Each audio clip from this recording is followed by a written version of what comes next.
ওই দেখ, ওটা কাকলি আসছে। হ্যাঁ, ওটা তো কাকলি পুকুরে কাপড় কাচতে আসছে। জানিস, আজকে আমার মেয়েটা আম ডাল দিয়ে ভাত খাবে বলেছে, তাই তার বাবা মেয়ের কথা রাখতে বাজারে গিয়ে আম কিনে নিয়ে এসছে। মেয়ে যখন আবদার করেছে তখন তো এনে দিতেই হবে। কাকলির বুঝতে এক মুহূর্তও দেরি হলো না। কথাগুলো আসলে তাকেই শোনানো হচ্ছে। আমার ছেলেটা কোথায় গেল বলো তো? তুই দেখেছিস তাকে? হ্যাঁ, আমি তো পুকুরে আসার সময় দেখলাম ওরা পাশের মাঠে খেলা করছে। জানিস তো, সবার কপালে সন্তানের সুখ চোটে না। হ্যাঁ গো, আমরা কি কোনোদিনও সন্তানের মুখ দেখতে পাবো না? উপরওয়ালা সব দেখছে গিন্নি।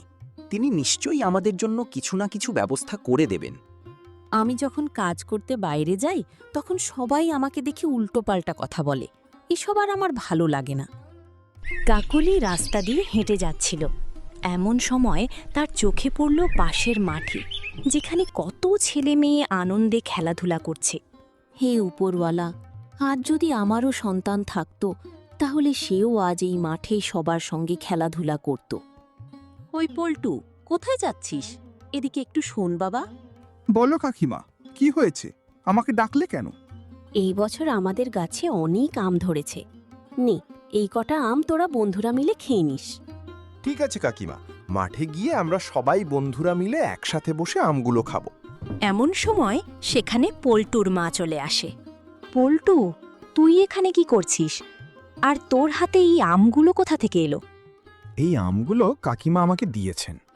তোকে কতবার বলেছি এখানে আসবি না, তবু তুই এখানে এসেছিস। এখানে এসেছে তো কি হয়েছে? তুমি ওকে আর কোনো খাবার দেবে না। পল্টু, তুই আমগুলো ফেরত দিয়ে দে। এসব ঘটনা বিকাশ ঘরের ভেতর থেকে নীরবে সব দেখছিল। ঠিক তখনই বুক ভরা দুঃখ নিয়ে বিকাশ নিজের অজান্তেই ধীরে ধীরে হাঁটতে থাকে। হে বিধাতা, আমাদের এই দুঃখ থেকে মুক্তি দাও। আমরা যে আর সহ্য করতে পারছি না। বিকাশ বিধাতার কাছে তাদের সব দুঃখের কথা জানায়। বিকাশের সেই গভীর কষ্টে প্রকৃতিও যেন নীরবে দুঃখে ভরে উঠল। এইভাবে দেখতে দেখতে কয়েকটা মাস কেটে গেল। একদিন তাদের ঘরে জন্ম নিল একটি ফুটফুটে কন্যা সন্তান। দেখো কাকলি, আমাদের একটি ফুটফুটে কন্যা সন্তান হয়েছে। কি সুন্দর দেখো, তোমার দিকে তাকিয়ে হাসছে। এমন সময় সেখানে কয়েকজন গ্রামবাসী আর পল্টুর মা এসে দাঁড়ালো। এ মা, এ তো কালো মেয়ে হয়েছে গো। কই দেখি দেখি। এ বাবা, এত কালো মেয়ে তো আমাদের পুরো গ্রামে একটাও নেই। তাদের কটু কথাগুলো কাকলি আর বিকাশের মনে একটুও দাগ কাটতে পারল না। এই কালো মেয়েকে বড় হলে কে বিয়ে করবে? জানি না বাবা, এই মেয়ের কপালে কি আছে, তা শুধু উপরওয়ালাই জানেন। এই কথা বলেই তারা ঘর থেকে বেরিয়ে চলে গেল। কাকলি, তুমি ওদের কথায় দুঃখ পেও না। আমি কেন ওদের কথায় দুঃখ পাব? তুমি ওসব কথা বাদ দাও। আমাদের এই ছোট্ট কন্যা সন্তানের জন্য একটা সুন্দর নাম ভাবো। হ্যাঁ, ওর নাম হবে শিউলি। বাহ, খুব সুন্দর নাম ওর। তাহলে এখন থেকে নাম হবে আমাদের ছোট্ট শিউলি। সেই দিন থেকে তাদের আর কোনো দুঃখ রইল না। ছোট শিউলিকে নিয়ে তারা হাসি খুশিতে দিন কাটাতে লাগলো। স্কুলে কিছু হয়েছে নাকি? মুখটা এমন করে আছিস। মা, জানো তো, আমি কালো বলে সবাই আমাকে কালো পরি বলে ডাকে, আর আমার সাথে কেউ কথা বলে না। আমি কালো বলে কি আমি মানুষ নই? শিউলির কথা শুনে কাকলি কি বলবে বুঝে উঠতে পারল না। সে কিছুক্ষণ চুপ করে রইল। মারে, এমন কথা বলতে নেই। ওরা তোর বন্ধু হয়, তাই হয়তো এমন করে রাগায়। দেখবি কিছুদিন পর সব ঠিক হয়ে যাবে। এমন সময় বাইরে থেকে পল্টু ডাক দিল। শিউলি, কোথায় রে? মাঠে খেলতে যাব, চল। ওই দেখ, তোর পল্টু দাদা মাঠে খেলতে যাওয়ার জন্য তোকে ডাকতে এসেছি। মা, আমি তাহলে খেলতে যাচ্ছি। আরে এই কটা খেয়ে তো যা। তুমি রেখে দাও, আমি এসে খেয়ে নেব। ওই দেখ টিনা, পল্টু আবার কালো পরিটাকে নিয়ে আসছে। হ্যাঁ, তাই তো রে। ওকে আবার কি করতে নিয়ে আসছে? টিনা, শিউলি আজকে আমাদের সাথে খেলবে। তোরা এখন কি খেলছিস রে? কই, আমরা তো এখন কিছু খেলিনি। আমরা সবাই এখন ঘরে চলে যাব, তাই না রে? তাহলে আজকে যখন খেলবি না, চল না, পাশের হারু কাকার গাছে দেখলাম অনেক কালো জাম হয়েছে। চল আমরা গিয়ে কালো জাম পেড়ে নিয়ে আসি। না, আমরা ওসব জাম খাই না, তোরা খা। চল আমরা বাড়ি চলে যাই, আমাদের দেরি হয়ে যাচ্ছে। এই বলে তারা সেখান থেকে চলে গেল। পল্টু দাদা, আমি এসেছি বলেই কি ওরা এখান থেকে চলে গেল? না রে, ও সব কিছু না। চল আমরা এখন বাড়ি ফিরে যাই, কাল আবার আসবো। কি রে মা, এত তাড়াতাড়ি বাড়ি ফিরে এলি যে? তেমন কিছু না মা, আজ মাঠে কেউ খেলতে আসেনি। তাহলে হাত মুখটা ধুয়ে নে, আর যে কটা ভাত খেতে বাকি ছিল সে কটা ভাত খেয়ে নে। ঠিক আছে মা, আমি এক্ষুনি খেয়ে নিচ্ছি। বাবা, আজকে বাজার থেকে একটা বড় কাঁঠাল কিনে আনবে। আজকে কাঁঠালের তরকারি দিয়ে ভাত খাবো। তোর বাবা এখন কাঁঠাল কোথায় পাবে শুনি? কাঁঠাল তো এখন সবে গাছে ধরতে শুরু করেছে। কাল যখন মাঠ থেকে ঘরে ফিরছিলাম, তখন রিঙ্কিদের রান্নাঘর থেকে কি সুন্দর কাঁঠালের সুগন্ধ ভেসে আসছিল। ঠিক আছে, তাহলে আমি বেলা থাকতেই বাজারে চলে যাই। বাবা, আমিও তোমার সঙ্গে বাজারে যাব। ঠিক তখনই বাইরে থেকে পল্টুর গলা ভেসে এলো। শিউলি, বাইরে আয়, খেলতে যাব। ওই দেখ, তোর পল্টু দাদা তোকে খেলতে যাওয়ার জন্য ডাকতে এসেছে। বাবা, আমি তাহলে আজ আর বাজারে যাব না। তুমি গিয়ে একটা বড় কাঁঠাল কিনে নিয়ে এসো। আমি এখন পল্টু দাদার সঙ্গে খেলতে যাচ্ছি। ঠিক আছে মা, আজ বাজারের সবথেকে বড় কাঁঠালটাই কিনে নিয়ে আসব। কাকলি, তাড়াতাড়ি আমাকে বাজারের ব্যাগটা দাও। হ্যাঁ গো, তুমি যে বললে বাজার থেকে বড় কাঁঠাল নিয়ে আসবে, তোমার কাছে অত টাকা আছে তো? কালই শেঠ আমাদের আগাম হপ্তার টাকা দিয়ে দিয়েছে, তোমাকে বলতে ভুলে গিয়েছিলাম। ঠিক আছে, তুমি বাইরে যাও, আমি বাজারের ব্যাগটা এনে দিচ্ছি। কোথায় গেলে গো? বাজারের ব্যাগটা দাও। ব্যাগটা খুঁজে পাচ্ছি না, দাঁড়াও একটু। এই নাও তোমার বাজারের ব্যাগ। কত দেরি করে দিলে, আমি এখনই বেরোচ্ছি। ওই দেখ শিউলি, আজ মাঠে সবাই খেলতে এসেছে, আজ অনেক মজা হবে। দেখ, আজও পল্টু কালো পরীকে নিয়ে আসছে।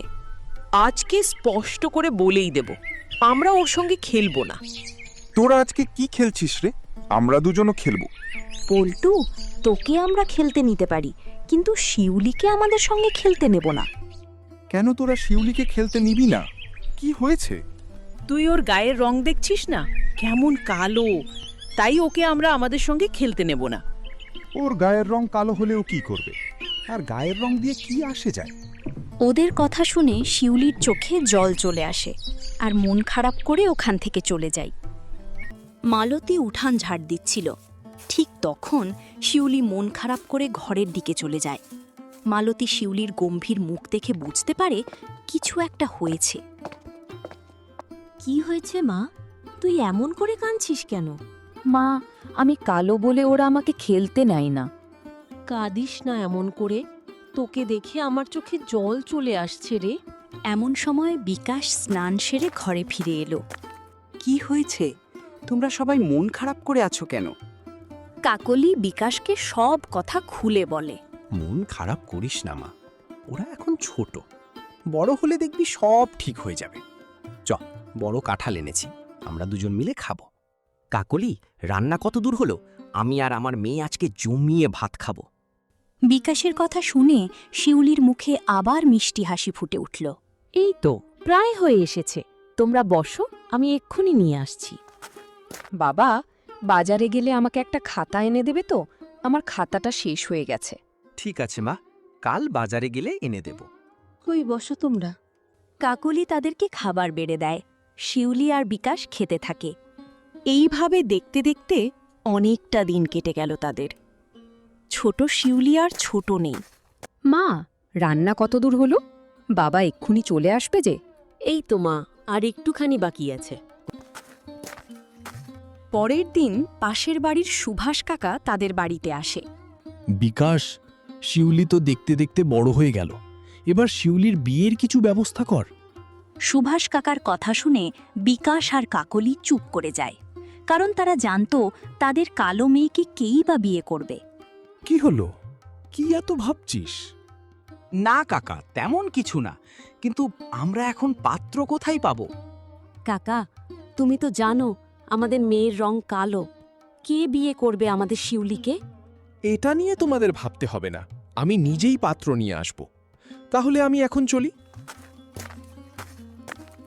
শিউলি ঘরে ঢুকছিল, আর ঠিক সেই সময় সুভাষ কাকা ঘর থেকে বেরিয়ে গেলেন। মা, সুভাষ কাকা কি করতে এসেছিল? ও তেমন কিছু না মা, এবারে চাষবাস কেমন হচ্ছে সেই বিষয়েই কথা বলতে এসেছিল। মা, কালকে বিকালে কোথাও যাবি না? কাকলির কথা শুনে শিউলির বুঝতে আর দেরি হলো না, তার মা তাকে কি বলতে চাইছে। পরের দিন বিকালে সুভাষ কাকা পাত্র নিয়ে তাদের বাড়িতে এলেন। বিকাশ শিউলিকে ডাকো। হ্যাঁ সুভাষ কাকা, শিউলিকে এক্ষুনি নিয়ে আসছি। কই গো, শিউলিকে তাড়াতাড়ি নিয়ে আসো। এই কি সুভাষ কাকা, তুমি তো বলেছিলে মেয়ের গায়ের রং কালো, কিন্তু এতটা কালো তা তো আমাদের বলনি। এই বিয়ে আমার ছেলের সাথে কোনো মতেই হতে পারে না। চলো সবাই এই মুহূর্তে এখান থেকে চলে চলো। তারা আর কোনো কথা না শুনেই ওখান থেকে চলে গেল। বিকাশ, তুমি চিন্তা করো না, আমি আরো ভালো পাত্র নিয়ে আসব। এই কথা বলেই সুভাষ কাকা সেখান থেকে চলে গেলেন। মা, তুই এভাবে ভেঙে পড়িস না, ওপরওয়ালা আছেন, দেখবি সব ঠিক করে দেবেন। মা, আমি বিয়ে করব না। আমি সারা জীবন তোমাদের কাছেই থাকতে চাই। তা কখনো হয় মা? তুই বিয়ে করে শ্বশুরবাড়ি যাবি, এটাই তো জীবনের স্বাভাবিক নিয়ম। কাকলি এই কথা বলেই নিজে কেঁদে ফেলল। পরের দিন শিউলি পুকুরে জল তুলতে যাচ্ছিল। এমন সময় সে কারো কথা শুনতে পেল। শুনলাম কাল নাকি শিউলিকে পাত্র দেখতে এসেছিল, কিন্তু ওর গায়ের রং কালো বলে পাত্রপক্ষ নাকি চলে গেছে। ওকে কে বিয়ে করবে ওরকম গায়ের রং হলে? ওদের কথা শুনে শিউলির মন আরও ভেঙে গেল। সে চুপচাপ ঘরে ফিরে এলো। পরের দিন সুভাষ কাকা কিছু না বলেই আবার পাত্র নিয়ে এলেন, আর সেই সময় শিউলি বারান্দায় বসেছিল। সুভাষ, এটাই কি পাত্রী? হ্যাঁ জগদীশ, এটাই পাত্রী। এ কি এত কালো কুৎসিত, এর সাথে আমার ছেলের বিয়ে হতে পারে না। আগে যদি বলতিস এত কালো মেয়ে, তাহলে আমরা এখানে কখনোই আসতাম না। শিউলি আর এসব কথা সহ্য করতে পারল না। তার দু চোখ ভরে উঠল জলে, আর সে দিশেহারা হয়ে হাঁটতে লাগল। হাঁটতে হাঁটতে সে অনেক দূরে চলে গেল। জঙ্গল পেরিয়ে, নদী পেরিয়ে এক অচেনা রাজ্যে এসে পড়ল। সুভাষ কাকা, তুমি বাইরে দাঁড়িয়ে আছো কেন? ভেতরে চলো। সর্বনাশ হয়ে গেছে কাকলি। কি হয়েছে কাকা, তুমি এমন করে কেন বলছো? আমি পাত্র এনেছিলাম, সেই পাত্রপক্ষর বাবা শিউলিকে অপমান করে, আর শিউলি অপমান সহ্য করতে না পেরে সে যেন কোথায় চলে গেল। এ তুমি কি বলছো কাকা? কখন এই ঘটনা ঘটল? এই তো কিছুক্ষণ আগে। আমি তাকে অনেক খোঁজাখুঁজি করলাম, কিন্তু কোথাও দেখতে পেলাম না। শিউলি, তুই কোথায়? কাকলি শিউলিকে পাগলের মতো খুঁজতে লাগল।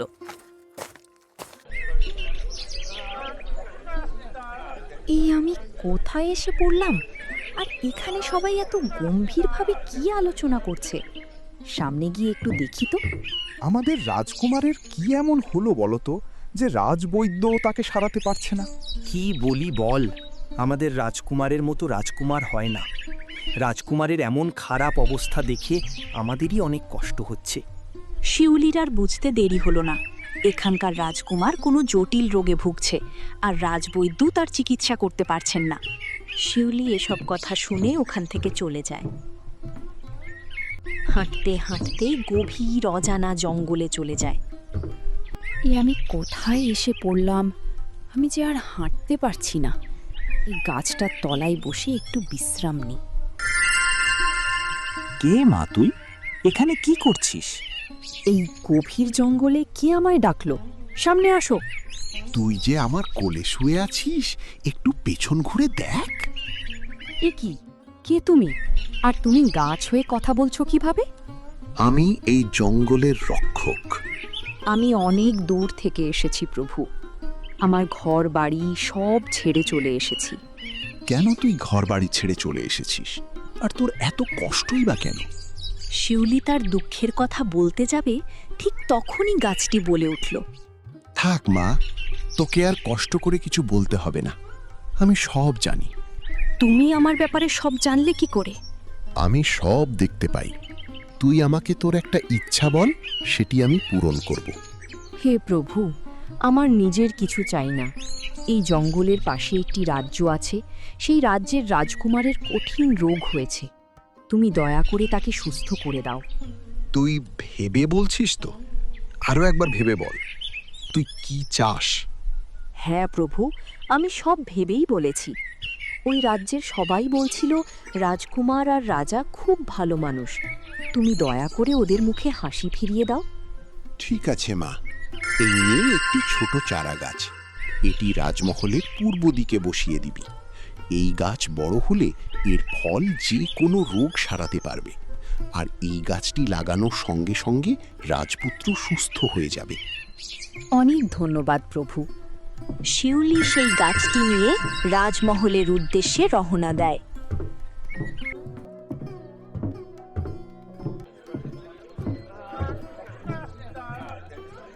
কে তুমি মা? কি তোমার পরিচয়? মহারাজ, আমি জানি রাজকুমার এখন কঠিন রোগে আক্রান্ত, তাই আমি এই গাছটি এনেছি। এই গাছটি কি হবে? মহারাজ, এই গাছটি রাজমহলের পশ্চিম দিকে পুঁতে দিন। দেখবেন সঙ্গে সঙ্গে রাজকুমার সুস্থ হয়ে যাবে। মহারাজ কোনো প্রশ্ন না করেই গাছটি নির্দিষ্ট স্থানে রোপণ করলেন। ঠিক সেই মুহূর্তেই এক আশ্চর্য ঘটনা ঘটল। প্রাসাদের ভেতরে আলো হাওয়ার মতো একটা শান্ত অনুভূতি ছড়িয়ে পড়ল। অল্প সময়ের মধ্যেই রাজকুমারের শরীরে পরিবর্তন দেখা দিল এবং ধীরে ধীরে সে সুস্থ হয়ে উঠল। পুরো রাজপ্রাসাদে আনন্দের ঢেউ বয়ে গেল। বাবা দেখো, আমি আবার আগের মতো হাঁটতে পারছি, আমি আবার সুস্থ হয়ে গেছি। মহারাজ শিউলির দিকে তাকিয়ে বললেন, মা, তুমি কে আমি জানি না, কিন্তু তোমার জন্য আমার ছেলেটা নতুন জীবন পেল। বলো, তুমি কি চাও? তুমি যা চাইবে তাই আমি তোমাকে দেব। মহারাজ, রাজকুমার সুস্থ হয়ে উঠেছে, এটাই আমার সবচেয়ে বড় খুশির খবর।